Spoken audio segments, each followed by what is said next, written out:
Paul, bonjour. Bonjour Bienvenue. Vincent, merci. On est ici au stand Artefact à Vivatech.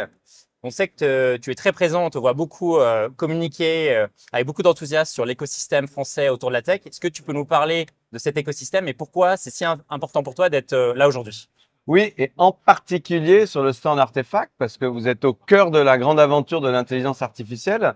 Le président de la République a annoncé un plan complet hier à Vivatech sur l'intelligence artificielle pour qu'en France et en Europe, on soit les leaders de l'intelligence artificielle. Et donc, moi, je suis très content d'être ce matin avec vous parce que vous êtes un acteur extrêmement important de l'intelligence artificielle à l'international. On pourrait parler de licorne pour Artefact. Donc, Ouais. vraiment, c'est ici que ça se passe. Donc, très content d'être avec vous. J'en profite d'ailleurs pour te féliciter toi, puis pour féliciter toutes les équipes. Je sais qu'il y a un centre de personnes de l'équipe qui sont là avec nous ce matin pour le boulot que vous faites, parce que c'est génial. Vous êtes les fers de lance de l'intelligence artificielle française et européenne. Et donc, voilà, très, très content de ça. Et évidemment, c'est très important, parce que l'intelligence artificielle, ça peut faire peur à nos concitoyens, mais ça va être un élément de souveraineté française et européenne. Et donc, c'est une technologie, il faut absolument qu'on la maîtrise et qu'on la maîtrise avec l'éthique et les valeurs françaises et européennes.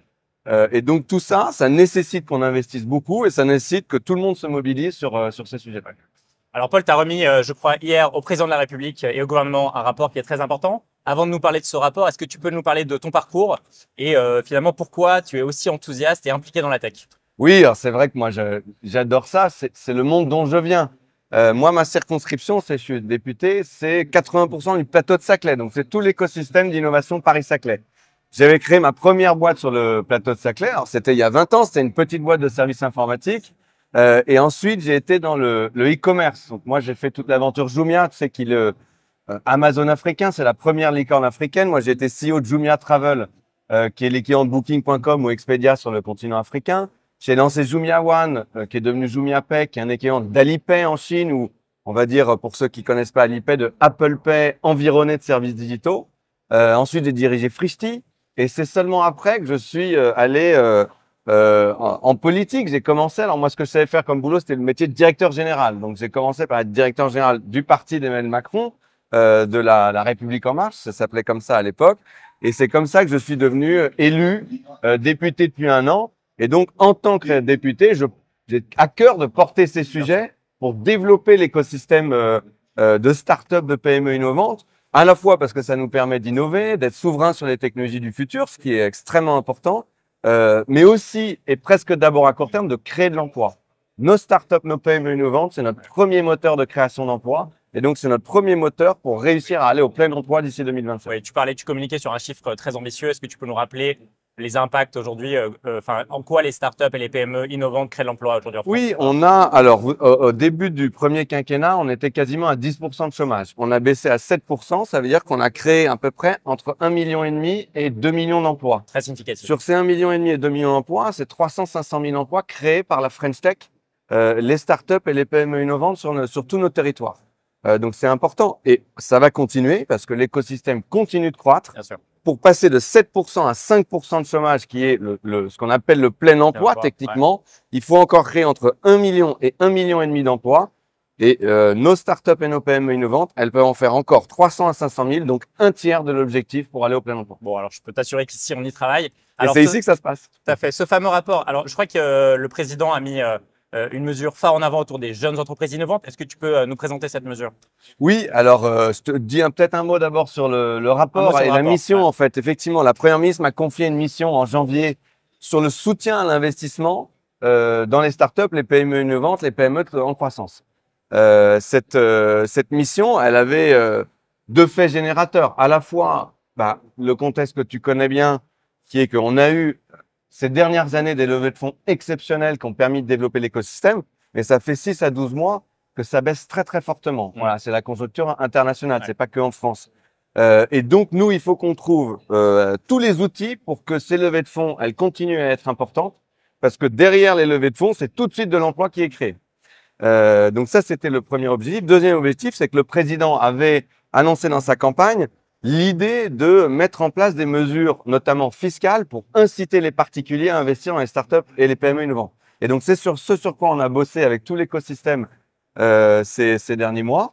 Ça a donné lieu à un rapport, effectivement, que j'ai remis au gouvernement et à Jean-Noël Barrot, qui est là. C'est un vrai rapport. On a un peu de copie papier parce qu'on fait très attention, évidemment, notamment à l'empreinte carbone.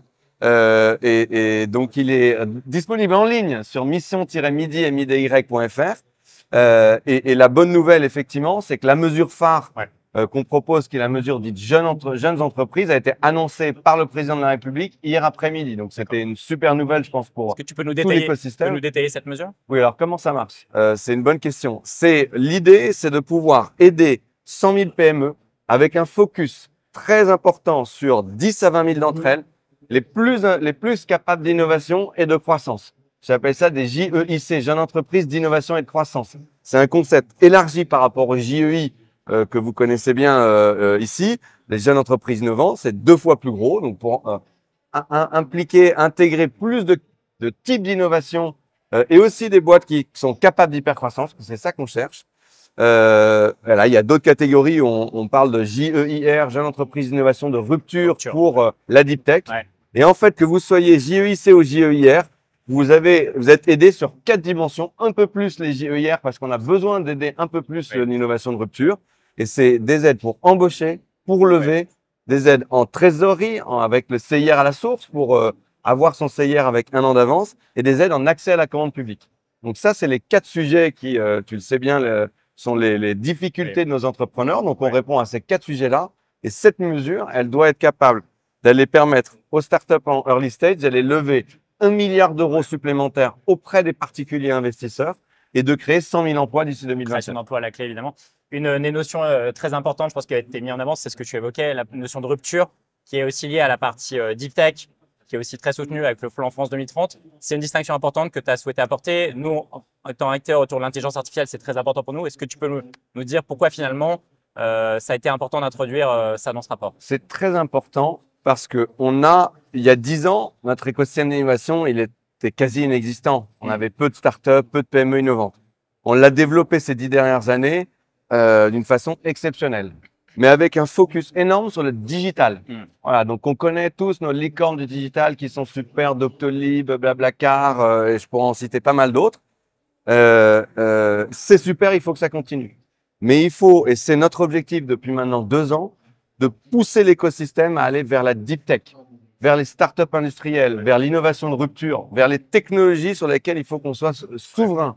C'est l'intelligence artificielle, et donc avec ce que vous faites ici chez Artefact, c'est l'ordinateur quantique avec par exemple Pascal ou Candela qui sont ici à Vivatech aujourd'hui, et puis tous les autres sujets de deep tech qui vont nous permettre d'être sur les technos du futur et aussi de réindustrialiser le pays.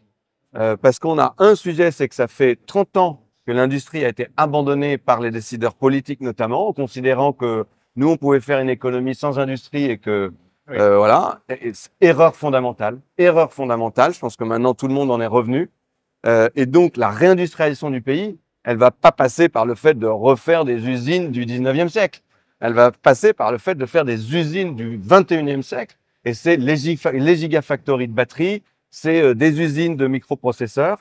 Et c'est ça la réindustrialisation. Et ça va passer en grande partie par nos startups et nos PME innovantes. D'où l'intérêt de ce rapport d'accélérer finalement le financement de ces startups, en particulier dans la deep tech. Exactement. Et par contre, c'est plus difficile. Bien sûr. Si ça a commencé par le digital, je dis pas que c'est facile, hein, c'est beaucoup de boulot. Il y a moins de risques. Mais il y a parfois moins de risques. Les barrières à l'entrée sont moins fortes. Et donc, l'innovation de rupture, ça prend plus de temps. Il y a plus de barrières à l'entrée. C'est plus risqué. Et donc, parfois, les investisseurs sont un peu plus frileux. Et donc, il faut les aider un peu plus. Et c'est là où l'État doit intervenir, notamment quand c'est compliqué. Merci pour ton soutien. C'est très important pour nous. Peut-être un petit mot de la fin pour l'écosystème et en particulier pour la deep tech française? Eh ben, je dirais 2 mots, 3 mots. 3 mots. Bon courage, bonne chance. Deuxième mot, on compte sur vous, notamment pour aller au plein emploi et pour embaucher beaucoup de gens et pour réussir, bien sûr.